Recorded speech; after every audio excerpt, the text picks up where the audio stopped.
Здравствуйте, уважаемые родители, коллеги, все слушатели вебинара. Если вы нас хорошо слышите, поставьте, пожалуйста, в чате плюс. Нам очень важно знать, слышите ли вы нас. Проверка системы. Так, спасибо, Наталья, вижу плюсик. Спасибо. Спасибо, коллеги.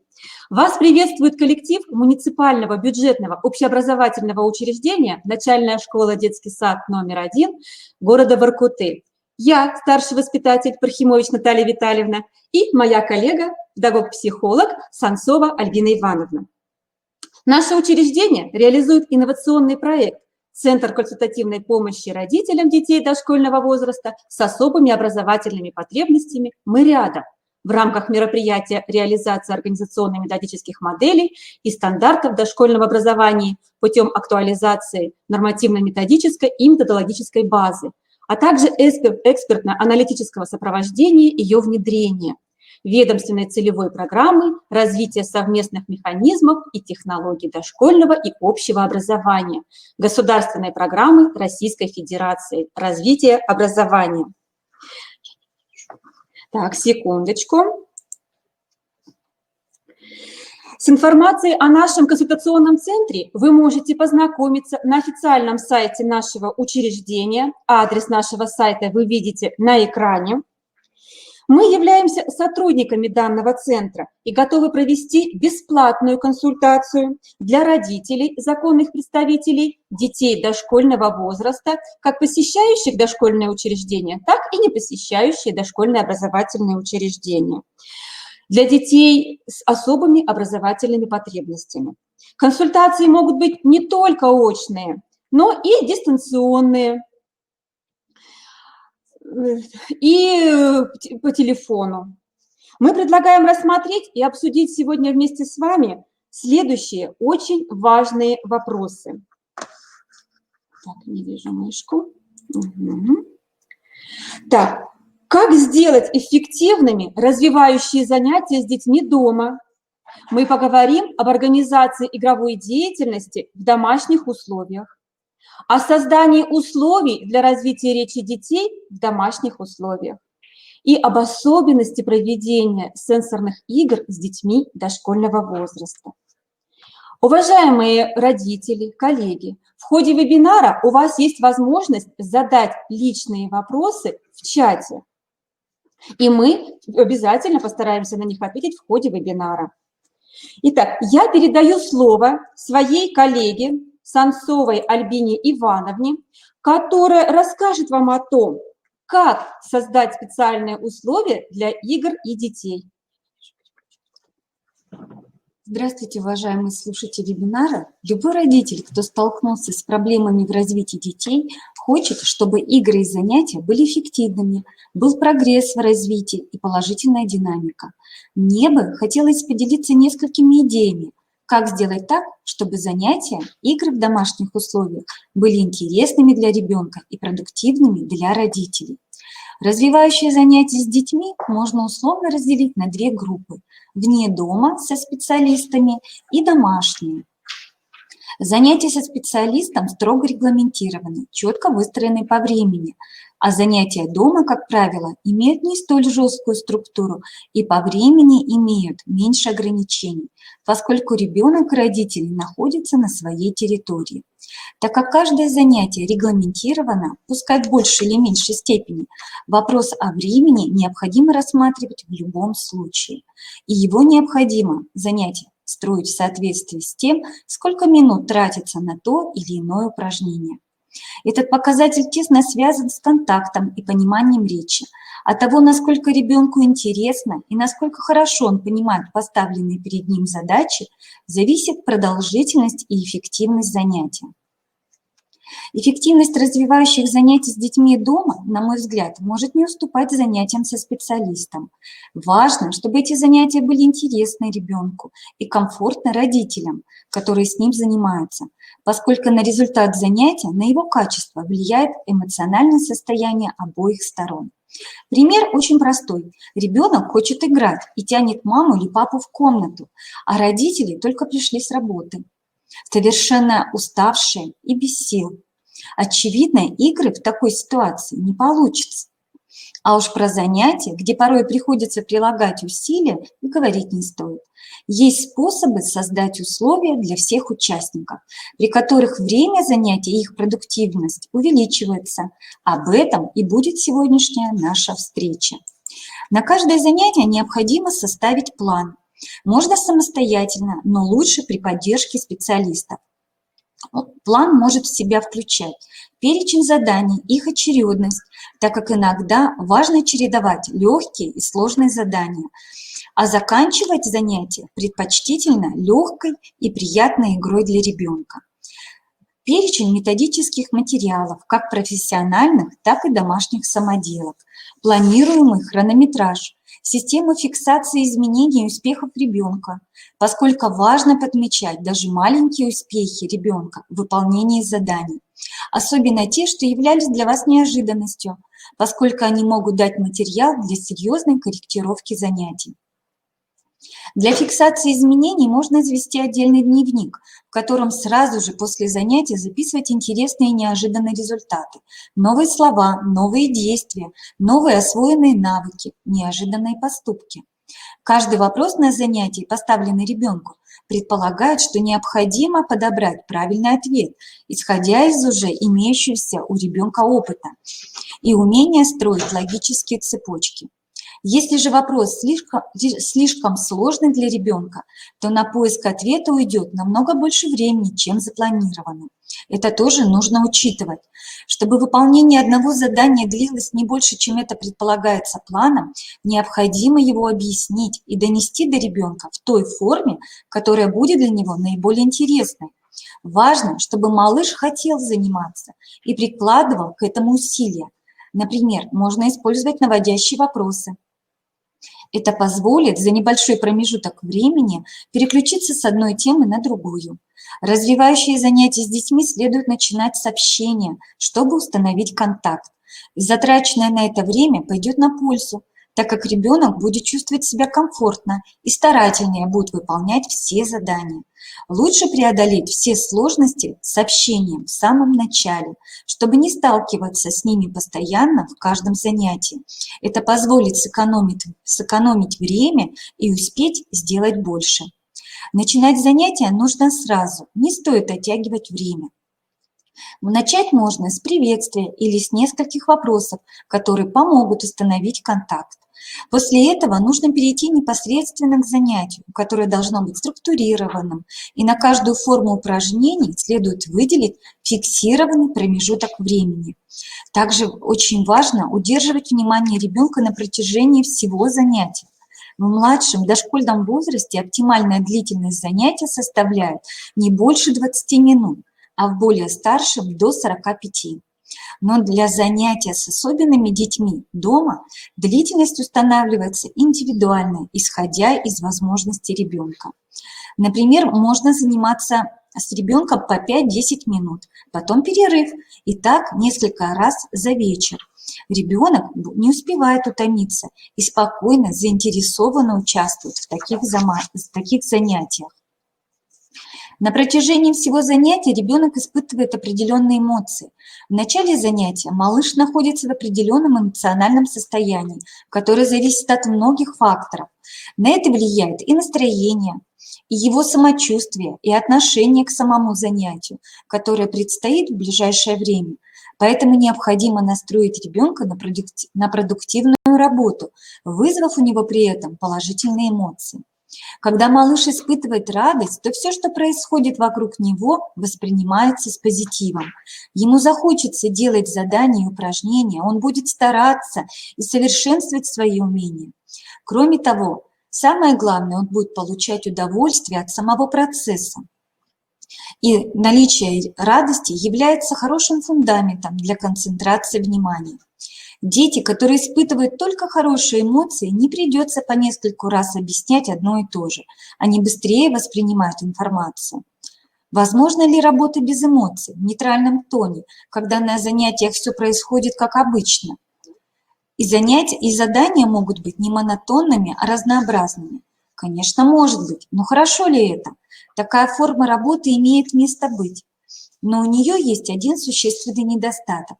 Работа без эмоций будет скучной. От нее сложно получать удовольствие, а концентрация внимания рано или поздно будет потеряна. Утверждения о том, что только положительные эмоции могут способствовать продуктивной работе, являются ошибочными, так как в зависимости от ситуации возможен и другой вариант. Ребенок может испытывать чувство стыда за то, что он не оправдает ожидания своих родителей, что он не сможет показать свои умения, и это способствует его упорной работе над собой. А также может быть чувство страха, что у него ничего не получится. Это происходит в том случае, когда ребенок уже осознает свою проблему и осознанно хочет с ней бороться. В дошкольном и школьном возрасте появлению комплексов способствует и окружение ребенка, особенно его ровесники, которые делают акцент на этом. Однако использовать отрицательные эмоции нужно с большой осторожностью. Они уместны далеко не во всех ситуациях, так как из-за собственных страхов ребенок может закрываться и бояться делать попытки произнести те или иные звуки или действия. Конечно, если ребенок на занятии плачет и кричит во время выполнения задания, то это означает, что ему очень сложно или уже неинтересно, и ему просто надоело делать одно и то же. Или, может быть, он устал от выполнения задания в целом и наступления утомления. Тогда необходим перерыв. Если же ребенок испытывает положительные эмоции, занятие становится для него интересным, оно его привлекает. В таком случае увеличивается вероятность того, что ребенок будет сконцентрирован на поставленных перед ним задачах от начала и до конца. Как же организовать занятия дома? Рассмотрим несколько простых приемов, которые помогут вам сделать развивающие занятия интересными, как у специалистов. Самое главное – меняйте среду. Если ребенок не хочет заниматься, можно попробовать перенести занятие в другую форму, в другом месте. Если вдруг вы занимались за столом, перейдите на пол. Занимались на полу, попробуйте выйти во двор или на скамейку. Меняйте предмет занятий. Вместо прописывания можно попробовать водить тонкой палочкой по манке или царапать узоры на тесте для лепки. Считали пластиковые палочки? Начинайте считать и есть орехи или кусочки фруктов. Добавляйте новые элементы в привычные игры. Придумывайте сами, фантазируйте. Например, нужно для артикуляции дуть в трубочку в кружку с мыльной водой и надувать пузыри? Иногда и это может становиться скучным. А если немного поэкспериментировать, то можно воду подкрасить, можно из пены построить замок, а можно посоревноваться, выдувать и складывать пену вдвоем, кто быстрее сделает большую горку и так далее. Комбинируйте. Если нужно развивать навык повторения слов или звуков, запоминать числа, добавьте и в это немного игры. Можно строить дом на каждое слово или число, по очереди ставить кубик в стену или строить башню, у кого выше или у кого не упало. Изучайте любимое. Нужно научиться читать? Учитесь читать имена любимых героев или названия мультфильмов. Комиксы с любимыми супергероями – высокий мотиватор, особенно для мальчишек. Можно распечатать названия мультиков и картинки с их героями на листе бумаги, и тогда получится мультяшное меню. И малыш будет сам печатать с листа мультяшного меню название мультика в поисковике, когда захочет посмотреть его в сети интернет, попутно запоминая буквы. Главное в домашних занятиях – это получать удовольствие. Надо встроить формальное действие, упражнение или задачу в игровую обертку. Снаружи все сладкое, а внутри все скучное. Ребенок все равно не будет делать то, что ему неинтересно. И все равно будет делать то, что весело, отвлекаться, играть, баловаться, как бы вы ему не запрещали. Так давайте направим энергию в нужное нам и полезное для ребенка русло.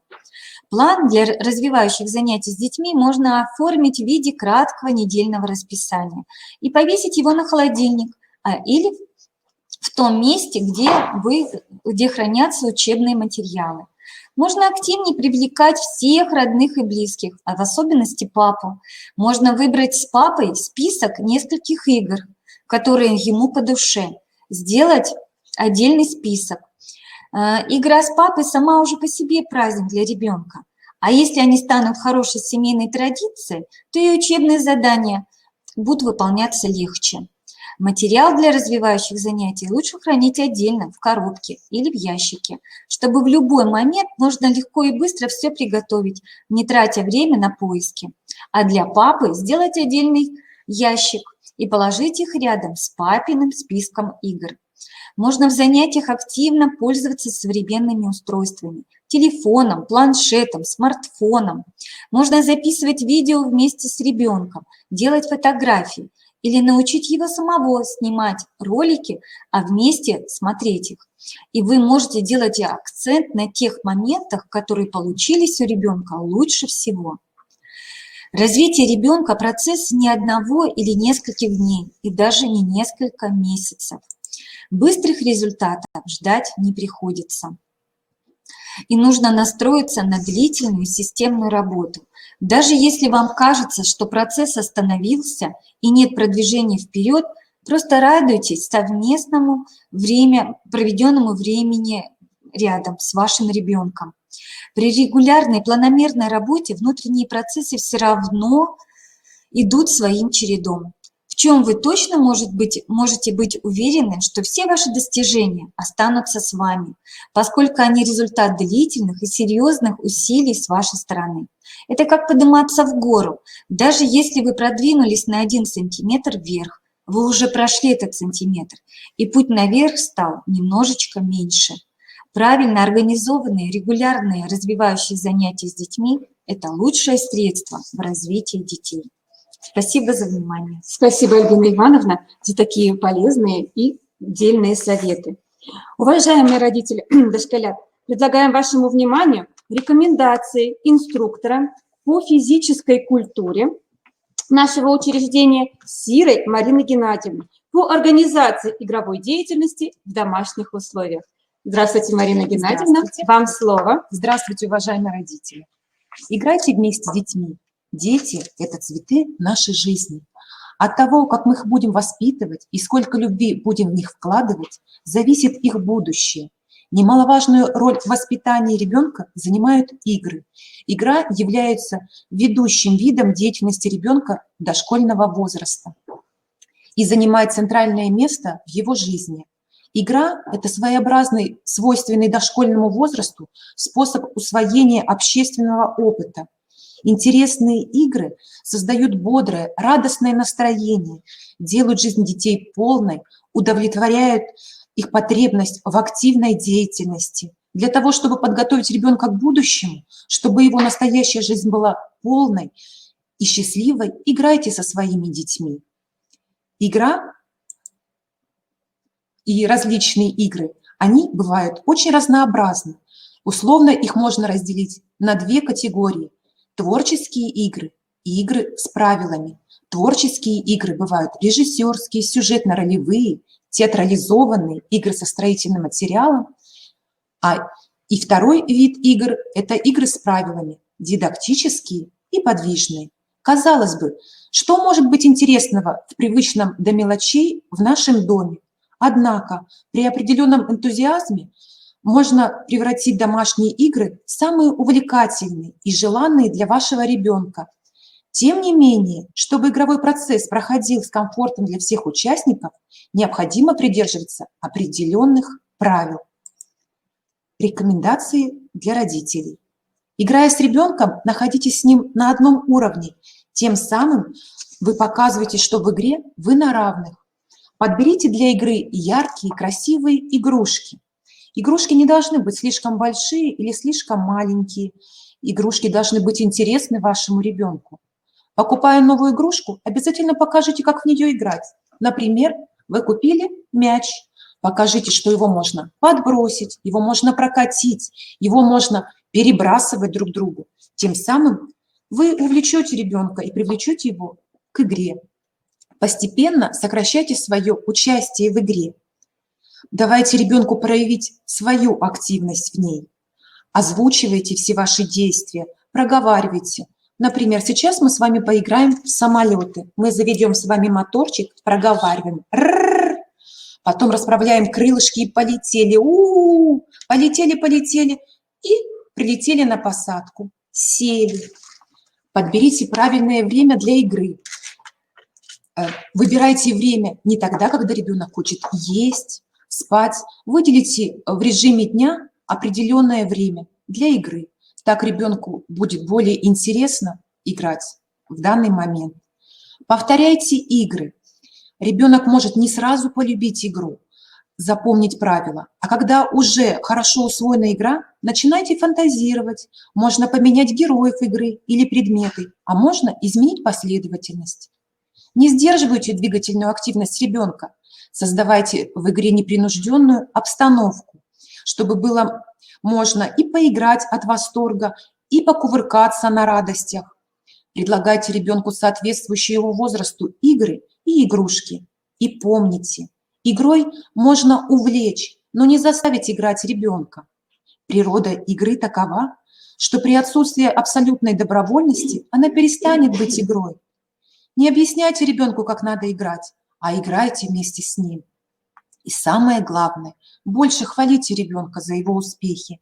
Предлагаю вашему вниманию несколько игр, позволяющих родителям организовать интересное общение с ребенком, улучшить внутрисемейные отношения, сплотить семью, а также предложенные игры будут способствовать развитию памяти, внимания, мышления, речи и творческих способностей вашего ребенка.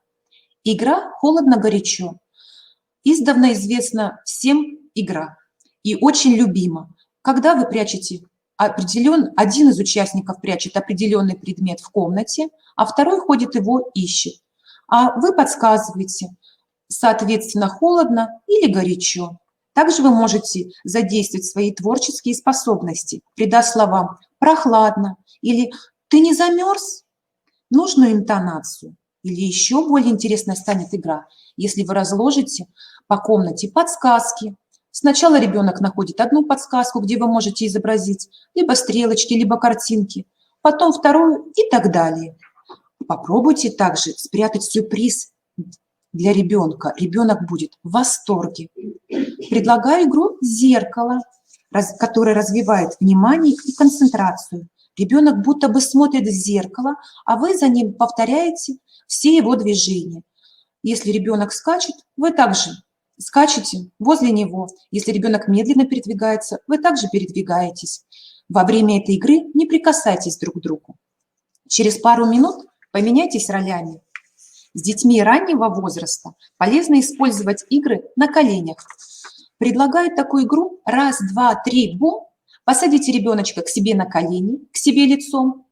После слов «раз, два, три, бум» прислоните ребеночка щечкой к себе. Потом после следующего слова «бум» животиком, коленочкой. Так вы более сплочаетесь со своим ребенком. Многие подвижные игры, в которые играет ребенок на прогулке, можно адаптировать и для дома. Предлагаю вам несколько вариантов. Например, игра «Снежки дома». На улице холодно, но ваш ребенок очень любит поиграть на улице. На улице сильно метет. Как бы хотелось ему поиграть дома в снежки. Предлагаю вам взять белую бумагу для принтера, сжать ее в комочки и поиграть в снежки. Также можно приготовить укрытия, сделанные из диванных подушек, которые сделают игру еще более интересной. А сходите в домашний поход. Если вы уже когда-то ходили в обычный поход, который ребенку, мне кажется, очень сильно понравился, предлагаю устроить поход дома. Можно соорудить из разнообразных подручных материалов, из подушек, из одеял. Представим, что это лес, это море, и вы пошли в поход, преодолевая различные препятствия. Можно приготовить рюкзачок, в который вы сложите себе продукты питания, присядете на пикничок. А еще будет интереснее, если у вас будет дома палатка, в которой вы устроите ночлег. Это очень сильно понравится вашему ребенку. Такие игры не только доставляют много веселых минут вашему малышу, но и будут способствовать развитию его фантазии, интересных вам совместных игр. Спасибо за внимание. Спасибо большое, Марина Геннадьевна. Уважаемые участники вебинара, если у вас появились вопросы, вы хотите более подробно познакомиться с деятельностью наших специалистов нашего консультационного центра, вам на страничку «Консультационный центр» нашего официального сайта. Ссылочку мы еще раз вам показали на экране. На странице консультационного центра вам могут быть полезны советы учителей-логопедов нашего учреждения. Развитие правильной, красивой речи. Вот чем точно стоит заниматься ребенком ежедневно. Предлагаю вашему вниманию рекомендации учителя-логопеда нашего учреждения Тихоновой Татьяны Григорьевны. Татьяна Григорьевна, здравствуйте. Здравствуйте, я приветствую участников вебинара и хочу напомнить о том, что зачастую родители, да и педагоги думают, что задумываться о вопросах развития речи нет необходимости, если нет дефектов произношения. Однако это не так. Многих проблем можно избежать, да и развивать хорошую, правильную, грамотную речь, если начать уделять внимание развитию речи как можно раньше. Уважаемые участники вебинара, вы согласны с мнением, что речь передается по наследству? Если согласны, поставьте плюс. А если не согласны, поставьте минус. Большое спасибо за ответы. Речь не передается по наследству. Ребенок перенимает опыт речевого общения от окружающих. А владение речью находится в тесной зависимости от окружающей речевой среды. И в этой связи нам, взрослым, очень важно создать специальные условия для развития речи детей. Родителям и педагогам необходимо помнить вот о чем. Любой ребенок, каким бы трудным он ни был, необходим, у него есть перспектива развития. Необходимо воздействовать, не воздействовать на ребенка, а взаимодействовать с ним. И необходимо всем помнить о том, что мы имеем право на ошибку, и ребенок, и взрослый. Какие же условия необходимо создать для развития речи ребенка? Самое главное условие – это постоянно разговаривать с ребенком. Это главное условие. В семье для ребенка необходимо создать такие условия, чтобы он испытывал удовольствие от активного общения со взрослым. Если бы вы что-то делали, и все ваши совместные действия с малышом необходимо сопровождать речью. Ребенок, когда вы разговариваете с ребенком, должен вас четко слышать. Для этого говорите с ним неторопливо, с яркой интонацией и четким произношением слов. Необходимо называть точными словами не только предметы, например, это медвежонок, но и признаки. Он коричневый или белый, например, а также его качество. Он мягкий, плюшевый, а может из искусственного меха, а также его свойства. Его густая коричневая шерстка будет согревать. И черты характера. Умный, добрый. Общаясь таким образом, вы создаете питательную среду для развития речи ребенка. Расширяя круг представлений ребенка об окружающих предметах и явлениях, знакомя его с художественными произведениями, беседуя с ним на различные бытовые темы, близкие, доступные для понимания, родители будут не только расширять кругозор, но и способствовать быстрейшему овладению правильной речью. Формирование правильной разговорной речи проходит прежде всего в повседневном общении с ребенком и в реальных жизненных ситуациях. Полезно сравнивать предметы друг с другом. Например, собираясь на прогулку, обратите внимание малыша на размер пуговиц. На моей куртке пуговицы большие, а на твоей? Перед прогулкой предложите ребенку проверить, а кто из нас самый внимательный? Самый внимательный. А еще на улице, перечисляя предметы, обязательно укажем, какие же они. Вот почтовый ящик, он синий. Я заметил кошку, она пушистая. Ребенок и взрослый могут перечислять увиденные объекты по очереди. После возвращения с прогулки с ребенком обсудите, кого или что ты видел на улице, с кем играл, какие игрушки были у Миши, ну или у Тани, что ты лепил из снега. Такие вопросы побуждают ребенка к ответу. Обычно дети с удовольствием рассказывают не только о том, с кем он играл, но и какая игрушка была у этого ребенка. Задавайте ребенку вопросы, которые помогут кратко описать эту игрушку. Например, вот на экране план рассказа. Какого размера, цвета. Это поможет ребенку рассказать краткий рассказ. Известно, как тесно связаны речь и мышление ребенка. Развивая речь ребенка, мы развиваем его мышление и наоборот. Полезно объяснять причинно-следственные связи. Например, Моем руки, будем обедать. Надеваем куртку, идем гулять. Заиграла музыка, будем танцевать. Подчеркивайте результативность этих действий. Например, руки вымыли, они стали чистыми. Ребенок обулся, ему стало тепло. Довольно часто дома возникают проблемные ситуации. У вас на данный момент нет свободного времени, ну ни минуточки. Вы заняты приготовлением ужина. А малышок крутится возле вас и просит поиграть. Что же делать? Не отмахивайтесь от него. Не говорите, мне некогда, поиграйся с игрушками. Лучше всего дайте ему игровое задание. Например, помоги маме. Предложите малышу перебрать горох, фасоль, рис, гречку. Ребенок окажет вам посильную помощь и потренирует свои пальчики. Детям нравится взаимодействовать с родителями. Отличным подарком крохи будет игра «Догадайся, где мы». Ребенок закрывает глаза маме, папе или другому члену семьи, водит по квартире и описывает все, что видит, не называя комнату. А взрослый должен догадаться, в какой комнате он находится. Еще одним важным условием для развития речи ребенка является игра. Игра помогает лучше понять друг друга, найти больше точек соприкосновения. Играя с ребенком, наблюдая за ним в игре, вы можете лучше разобраться в особенностях характера вашего ребенка. Я подготовила небольшую видеоконсультацию для родителей. И в этой консультации вы увидите игру, направленную на согласование существительных мужского и женского рода с прилагательными. Если есть возможность, включите, пожалуйста, видео.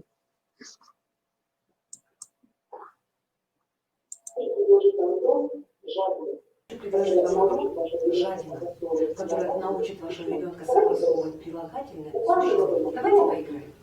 У каждого дома много игрушек. Для игры «Жадина» надо будет выбрать только те игрушки, на которые можно сказать «мой» или «моя». Пирамидка чья? Моя. Ставлю ее сюда. Дом. Чей? Мой дом. Поставлю ее сюда. А теперь заглянем в косыночку. Ух ты! Сколько игрушек! Дракон чей? Мой. Куда? Ну, конечно, сюда. Мой дракон. Лягушка. Чья? Моя. Сюда кладу. Стакан. Чей? Мой стакан. Чашка. Чья? Моя чашка. Ну, конечно, моя. Чья? Ну, конечно, моя. Ставлю сюда. Немного усложним. Сейчас ребенок сам выбирает себе понравившуюся игрушку и говорит «мой» или «моя». Теперь он у нас будет жадиной. Спасибо большое. Также полезны игры на обогащение словарного запаса. Предложите ребенку досказать словечко. Вы начинаете фразу, а ребенок ее заканчивает. Сова летает, а заяц прыгает. У коровы теленок, а у лошади же ребенок. Из моей практики в первом классе всегда провожу обследование речевого развития, и для исследования словаря и навыков словообразования предлагаю следующую инструкцию. У кошки котята, у козы козлята, у волка волчата, у утки утята, у льва львята, а у собаки, и дети довольно часто говорят собачата, ну, правда, потом исправляются. Отличным приемом обогащения словаря является подбор антонимов. Можно поиграть с мячом. Например, для начала объясните малышу правила игры. Вы будете бросать мяч друг другу и называть слова с противоположным значением. Бросьте ребенку мяч и скажите «большой». Малыш ловит мяч и бросает, обратно отвечая «маленький». Вновь бросайте мяч и скажите «добрый». Ребенок отвечает «злой». Моя практика показывает, что дошкольники и даже учащиеся младших классов очень с большим трудом подбирают слова-антонимы, особенно прилагательные. Как правило, на антоним к слову «высокий» они подбирают «маленький». Я подобрала некоторые варианты слов такой игры. Смотрите, есть и прилагательные, и наречия, и глаголы. Из практики ни один ребенок не подобрал слово к антониму «больной». Чаще всего говорят «не больной». Видимо, они наше здоровье воспринимают как норму. Хорошая игра «Что было потом?». Это прекрасный способ развития связной речи. Это совместный просмотр мультиков. Начните вместе смотреть мультфильм и, не дожидаясь окончания, выйдите из комнаты по каким-то очень срочным делам. По окончанию просмотра попросите ребенка рассказать, что же было дальше, чем все закончилось. Еще одна игра, которая очень нравится детям. Я писатель. Суть игры – придумать небольшой рассказ из предложенных слов. Если ребенку пока трудно воспринимать на слух слова, можно предложить ему картинки. Например, слайд с картинками можно? Мгм. Придумайте предложение. Уважаемые слушатели, вы можете написать свои предложения в чате. Имея картинки перед глазами, дети обычно легко составляют предложения. Например, девочка налила молоко кошке. А теперь напишите в чате предложение из следующих слов, уже без опоры наглядной. Мальчик, кубики, башенка. Я повторяю задание. Придумайте предложение из следующих слов. Мальчик, кубики, башенка. Задание усложнилось, потому что нет наглядной опоры. Так и дети, чтобы выполнить это упражнение, они должны потренироваться. Они, как правило, на 5-6 раз уже легко догадываются, ловят эти слова и составляют предложения. Для того, чтобы игры были более разнообразными, читайте вашим детям больше книг. Из них они могут узнать, что такое добро и зло, зависть и доброта, честь и совесть. После чтения слов побеседуйте с ним о прочитанном, что ему понравилось, а что нет, как бы он поступил, если бы оказался на месте героя, что ему больше всего запомнилось. Татьяна Григорьевна, обратите, пожалуйста, наши коллеги или родители отвечают вам. Ой, спасибо Предложение. вам огромное. Кристина написала: мальчик построил башенку из кубиков. Отлично, Анна: Кристина. мальчик строит башенки из кубиков. Правильно? Отличное предложение. Спасибо вам большое. Спасибо за участие. Ваша помощь ребенку в развитии речи имеет важнейшее значение для всей вашей последующей жизни. Она положительно влияет не только на успеваемость в школе, но и позволит избежать комплексов. Я благодарю за внимание. Спасибо, Татьяна Григорьевна. Также еще раз вас, уважаемые слушатели, направляю вас на нашу страничку на нашем официальном сайте. Более подробная консультация, подборка игр будет сегодня уже размещена. А я предлагаю вашему вниманию учителя логопеда нашего учреждения Лернер Марину Васильевну. Марина Васильевна продолжит разговор о формировании речи ребенка-дошкольника. Здравствуйте, Марина Васильевна. Уважаемые Ближе слушатели, ко мне здравствуйте. приближайтесь. Здравствуйте, уважаемые слушатели. Как было уже сказано в предыдущем нашем выступлении, что речь ребенка формируется под непосредственным влиянием речи окружающих его взрослых. От речевой практики, культуры речевого общения, от воспитания и обучения. Примером неблагоприятного воздействия речевого окружения может служить недоразвитие речи у слышащих детей, воспитанных глухими родителями, проявление заикания у ребенка, живущего в семье, где один из родителей имеет такое же нарушение. Дети с речевыми нарушениями обязательно должны получать квалифицированную помощь логопеда. Полноценная речь ребенка является одним из важных условий, необходимых для развития. Родители должны знать, что не позже 5 лет надо определить все недостатки произношения малыша. Искаженное произношение, встречающееся в дошкольном возрасте, более ранее, считается нормальным явлением. Это так называемое физиологическое косноязычие. Если же у ребенка нарушение произношения отмечается в более позднем возрасте, то здесь можно с большим основанием предполагать патологию речевого развития. В таких случаях необходима помощь логопеда. Тяжелые нарушения речи – это особая категория детей с отклонениями в развитии, у которых сохранен слух, первично не нарушен интеллект, но есть значительные речевые дефекты, влияющие на становление психики. Тяжелые нарушения речи требуют ежедневного внимания к деталям, постоянных коррекционных занятий и тесного сотрудничества всех специалистов и родителей. Для успешной коррекции тяжелого нарушения речи важно чтобы детско-родительские отношения были гармоничными. Если родители испытывают чувство вины, повышенную тревожность, это может привести к гиперопеке ребенка и тормозить коррекцию его состояния.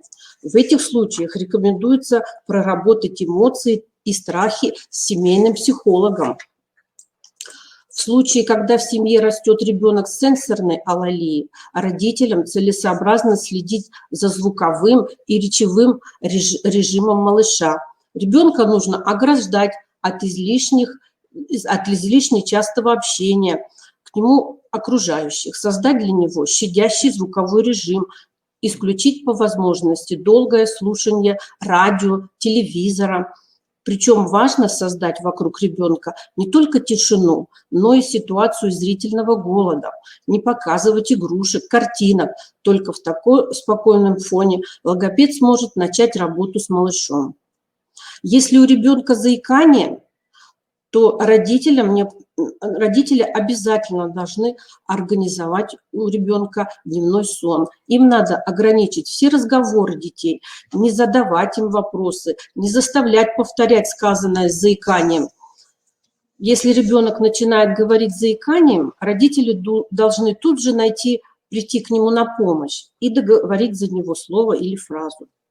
Если ребенок начинает говорить с заиканием, надо стремиться к соблюдению режима молчания, допуская включение речи лишь в самых крайних случаях, и то шепотное. Молчание детей должно достигаться не запретами, а изобретательностью родителей. Никто из членов семьи не должен говорить при ребенке о его дефекте, демонстрировать его дефект другим лицам, за исключением специалистов.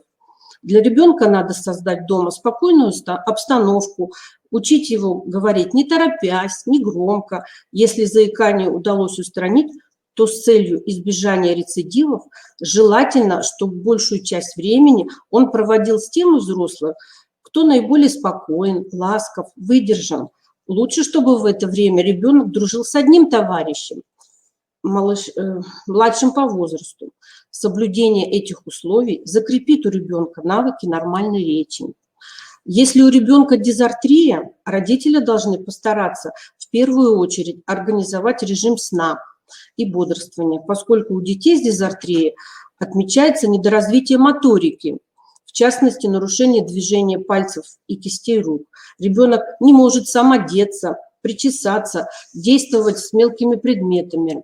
Родители могут учить своего малыша правильно захватывать предметы, удерживать их, перекладывать с одного места на другое.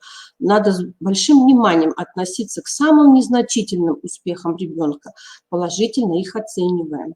Дети с дизартрией могут испытывать немалые трудности при еде и самообслуживании, поэтому взрослым следует терпеливо помогать им во владении необходимыми навыками. Все это способствует коррекции и компенсации дефектам. Еще одно речевое нарушение, которое встречается у детей дошкольного возраста, это закрытая ринолалия. Она проявляется в нарушении тембра голоса и звукопроизношения.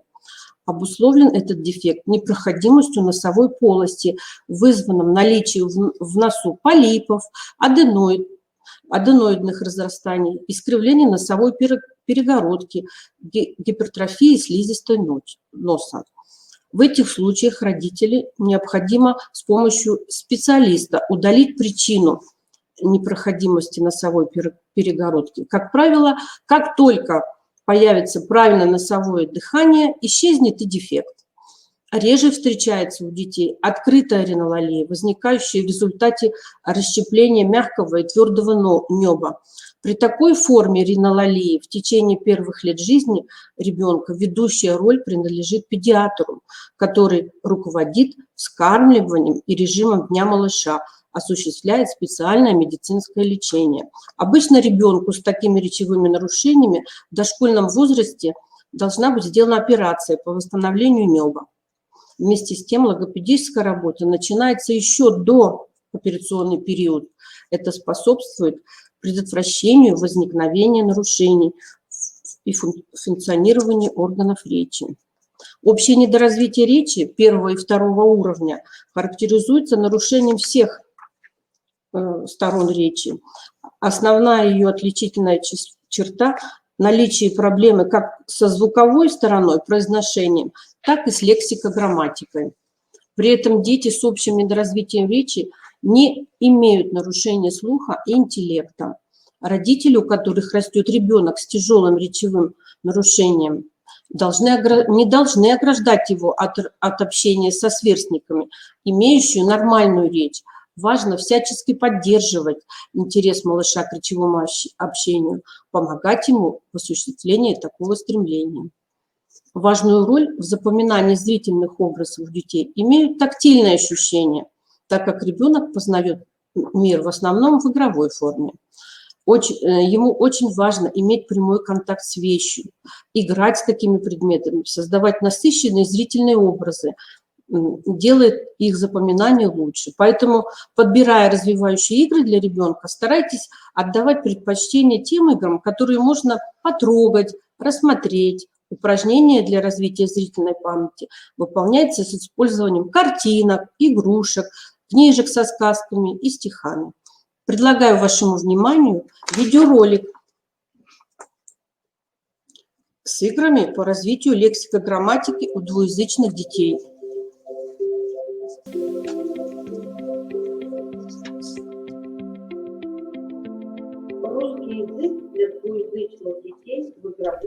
Русский язык для двуязычных детей в игровой форме. Здравствуйте, уважаемые родители! Считается, что дети, которые с малых лет владеют двумя языками, обладают многими преимуществами перед теми, кто всю жизнь говорит на одном языке. Однако вырастить двуязычного ребенка непросто. Русский язык считается одним из самых сложных. Если не уделять внимание речевому развитию ребенка, то ребенок будет делать очень много ошибок в двух языках. Но не надо думать, что ребенок пойдет в детский сад и в школу и научится говорить правильно. Необходимо учить детей строить элементарные фразы на русском языке, употребляя слова в правильной грамматической форме. Часто дети допускают ошибки в речи из-за отсутствия в словаре глаголов. Вашему вниманию предоставляется дидактическая игра, разработанная Конякиным для усвоения согласования Несет. Она. Она несет. Он несет. Они несут. Ломает. Она ломает. Ломает. Она ломает.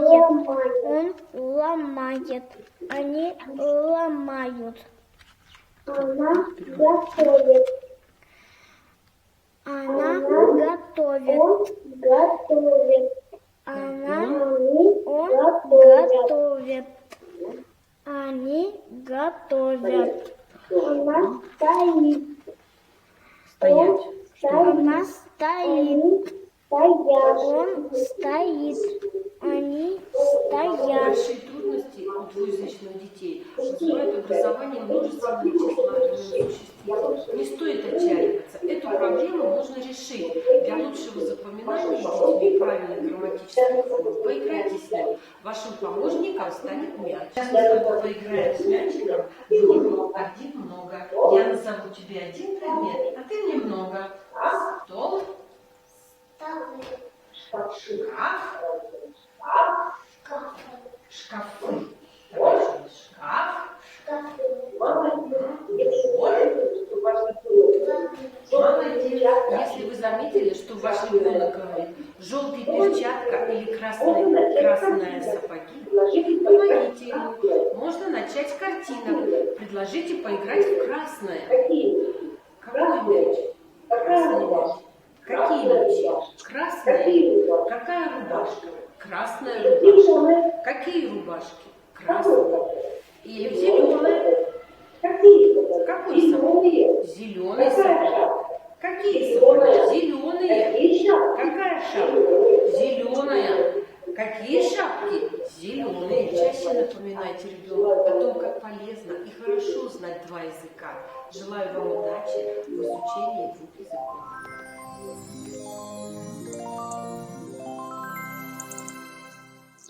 Спасибо большое, Марина Васильевна. Спасибо. Я очень надеюсь, уважаемые слушатели, что советы наших учителей-логопедов вам пригодятся в вашей повседневной жизни, в повседневном общении с вашим ребенком.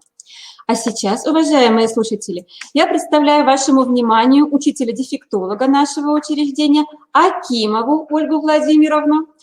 Ольга Владимировна раскроет секрет и особенности сенсорных игр. Что же это за игры и как они помогут вашему малышу? Ольга Владимировна, здравствуйте. Здравствуйте. Здравствуйте, уважаемые слушатели. Я дам вам несколько практических советов. Сенсорными играми мы условно называем те игры, цель которых дать ребенку новые чувственные ощущения. Ощущения могут быть разные. Зрительные. Например, ребенок видит яркие цвета, их перетекание друг друга смешаны. Слуховые.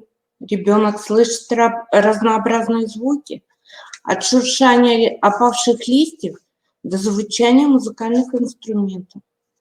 Учится их различать. Тактильные. То, что ребенок ощущает посредством прикосновений, ощупывания.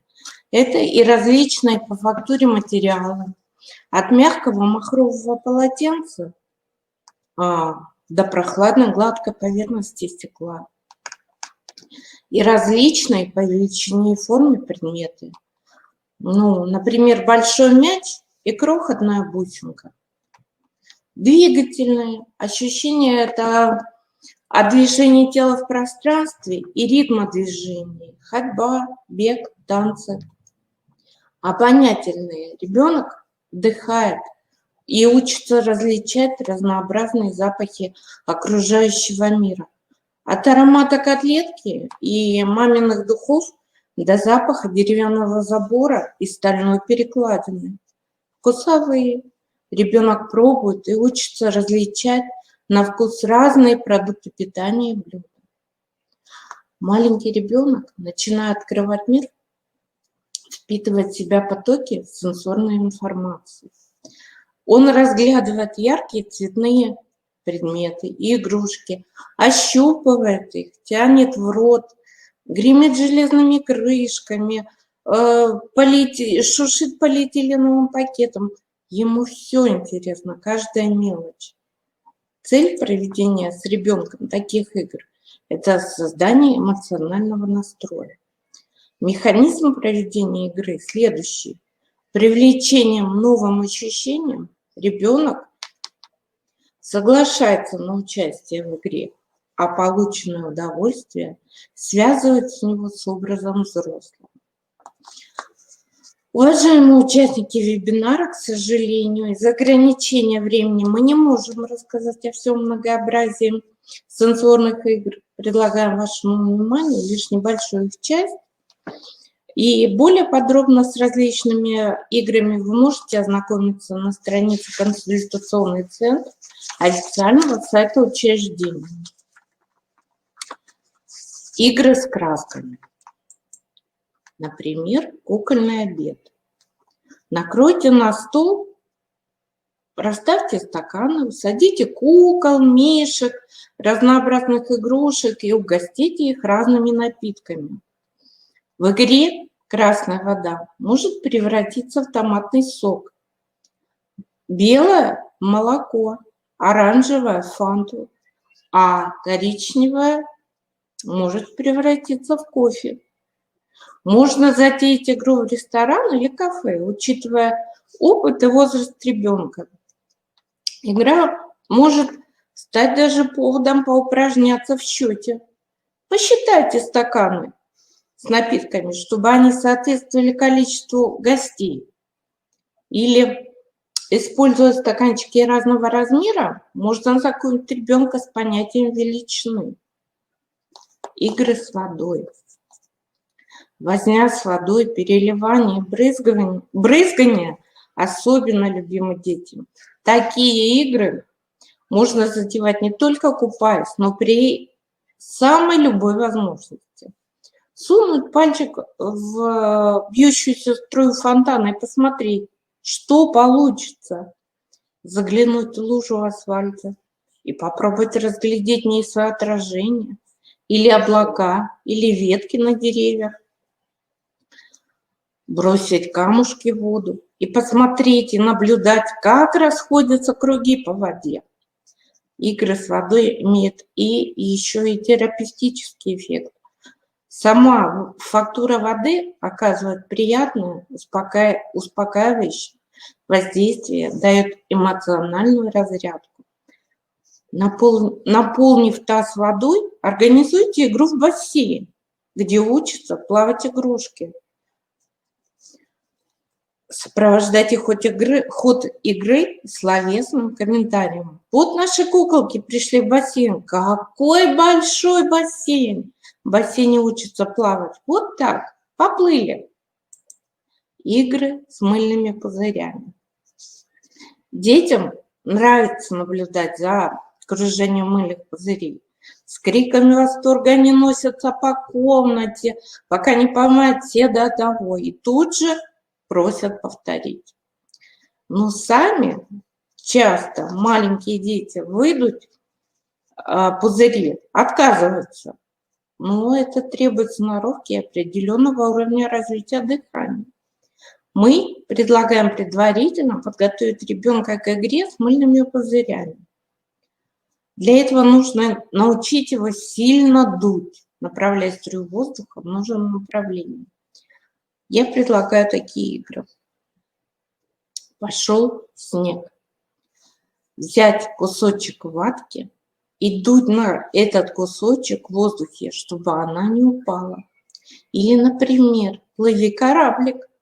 Дуть на маленький легкий кораблик на воде, например, во время купания. Вертушка. Дуть на вертушку игру. Обычную, да. Чтобы вызвать у ребенка интерес к самостоятельному задуванию пузырей, предложите ему помимо купленного пузырька, разнообразные трубочки. Для этого можно взять даже коктейльную трубочку. Игры со светом и тенями. Тени на стене. Всем известная игра. Когда стемнеет, включите настольную лампу и направьте ее на свет, на стену. При помощи кистей и рук вы получите на стене тень лающей собаки, летящей птицы, и так далее. Можно использовать различные даже предметы и игрушки. Ребенок может испугаться, маленький ребенок может испугаться. Так что попробуйте осторожно. В первый раз проводите такую игру не в детской комнате. В случае испуга страх ребенка окажется прочно связан с сознанием с местом, где ребенок его испытал. С конкретной настольной лампой даже. Попробуйте для начала в коридоре, а лучше всего на улице в свете фонаря. Игры со льдом.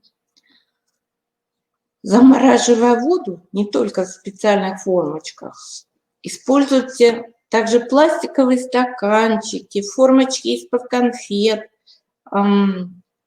чтобы получить разнообразные куски льда разной формы и размера. Используйте как конструктор. Выкладывайте узоры, сложите изо льда ледяную пирамидку или домик. Игры с крупами. Такая игра, как прячем ручки. Насыпьте гречневую крупу в глубокую миску и опустите туда свои руки. Пошевелите пальцами. Выражая удовольствие улыбкой и словами, предложите ребенку присоединиться. Где мои ручки? Спрятались. А давай и твои ручки спрячем. Пошевели пальчиками. Так приятно. А теперь подри ладошки друг об друга. Немножко колется. Да? Прячьте мелкие предметы, закрывая в крупу, а затем ищите их. В играх можно использовать и абсолютно другие крупы. Например, Игра «Разложи по тарелочкам». Перемешайте в мисочке немного фасоли и гороха. Затем попросите ребенка разделить горох и фасоль и разложить их по отдельным тарелочкам. Смотри, горошинки и фасолинки перемешались. Давай разложим горошинки на эту тарелочку, а фасолинки на другую. Игры с пластичными материалами. Сейчас существует огромное множество всяких пластичных материалов. Это и пластилин, всевозможные, и слаймы. Выбирайте экологически чистый, не ароматизированный пластилин, естественных цветов, достаточно мягкий, но не липнущий к рукам. При создании пластилиновых картинок используйте методы надавливания и размазывания. Таким образом, можно быстро делать самые разнообразные картинки пластилина. Размажьте по картинку зеленый пластилин, это травка. Отщипните красный кусочек пластилина, это будут ягоды. И вот у вас получилась целая ягодная поляна. Ольга Владимировна, спасибо вам огромное. Уважаемые коллеги, если у вас возникают вопросы, вы можете задавать их в чате. И по любому вопросу, по любой вашей проблеме наши специалисты проведут для вас бесплатную консультацию. Уважаемые родители, коллеги, наша встреча подошла к концу. Нам очень хочется надеяться, что мы помогли вам найти ответы на интересующий вас вопрос о создании специальных условий для игр и занятий с детьми дома. Мы просим оценить значимость услышанной вами информации и насыщенность раскрытых сегодня тем по 10-бальной системе. Свою оценку проставьте, пожалуйста, в чате. А мы желаем вам счастья, здоровья, вам и вашим близким. Берегите себя, берегите своих детей. Спасибо за внимание и до новых встреч. Спасибо, Елена, спасибо, Виктория Борисовна, Кристина, за ваши высокие оценки. До свидания, уважаемые коллеги. До новых встреч.